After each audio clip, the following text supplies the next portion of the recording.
ètò ní ètò Bisi Ologe pẹ̀lú Bisi ọmọ Ẹ̀dúnjọbí. Orúkọ tèmi ni Prince Jide Alabi.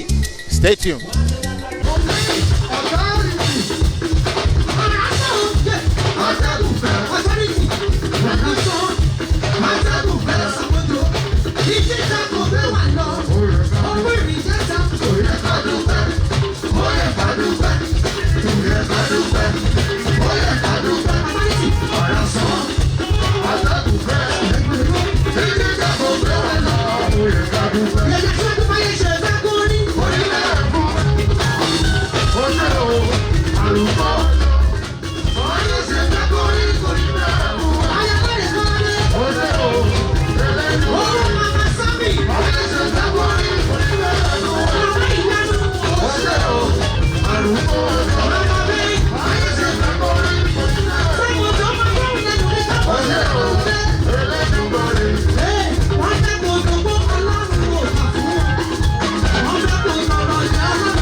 Iṣẹ́ ọwọ́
olówó tẹ́lẹ̀ kò ní mọ́ kò ní jẹ́ tiẹ̀ láṣẹ lẹ́tùmọ̀ ẹ̀yìn ọba yé ẹ̀jẹ̀ ká fọ́pẹ́ fún bàbá tí ó bá Olódùmarè ẹlẹ́dà ọ̀run ayé tó ṣàwà níbi òní olódà ọ̀run méje àtìlẹ̀ méje bàbá mi akílẹ̀ mi òrùka tí ó ṣùgbọ́n ọmọ fọ́ṣọ́rẹ́ títọ́ mọ́ lẹ́yìn wọn sọ pé títí láíláí lọ bá mi lọ́dọ̀.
Táyé sọ pé ó ti tán, bàbá rẹ̀ sọ pé ó ṣẹ̀ṣẹ̀ bẹ̀rẹ̀ ni. Ṣèbọn Olúwa ló ní lórí ayé rẹ̀. Ọ̀tá ẹgbẹ́ alẹ̀ ó lálá fẹ̀yìntì. Sọ́mìtì ọba tí ó gbójú lé kìí jáde kulẹ̀. Ọ̀chẹ́dẹ́ mú jẹjà oríṣẹ́ ọwọ́ rẹ̀. Lóyún sọ pé àánú ló gbé mi sókè. Ìbànújẹ́ ti wá gbígbà. Ẹ̀bọ̀n àjọsí bá ti kòkó. Ọlọ́dúnyí àánú ló gbé mi sókè. Kí ló fi bá ẹ ṣe? Àánú ló gbé ẹ sókè. Ọlọ́dúnyí ìbànújẹ́ ti wá gbígbà. Láyé rẹ̀ ẹ̀bọ̀n àjọsí bá ti kòkó. Láyé rẹ̀ àánú ló gbé mi sókè. Torí pé ẹnikẹ́ni tó bá dẹrù ọ̀nà gbé sórí ẹ̀rọ rẹ̀ gbé. Sórí ẹ̀rọ bá dé bọ̀ bá dúró. Èyí aṣáájú. Bímọ tó bá gbọ́dọ̀ jọ. Lọ́jọ́ kẹ́hìndé kọ́ máa dé. Kéṣe kò lè dúró. Eléyìí rẹ̀. Ẹnikẹ́ni tó bá dẹrù ọ̀nà gbé. Aṣíwájú mi máa dà ó torí Olúwa lẹ́bi lọ́dún. Ó yẹ pàtàkó.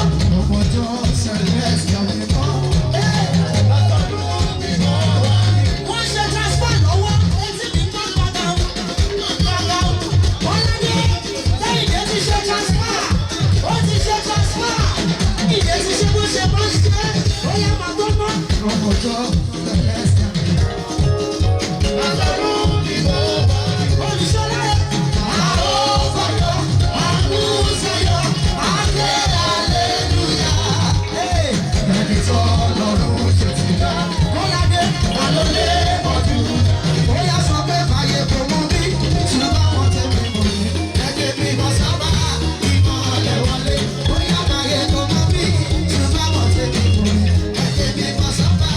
Ìmọ̀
Thanks for watching this video. Please don't forget to click on subscribe button.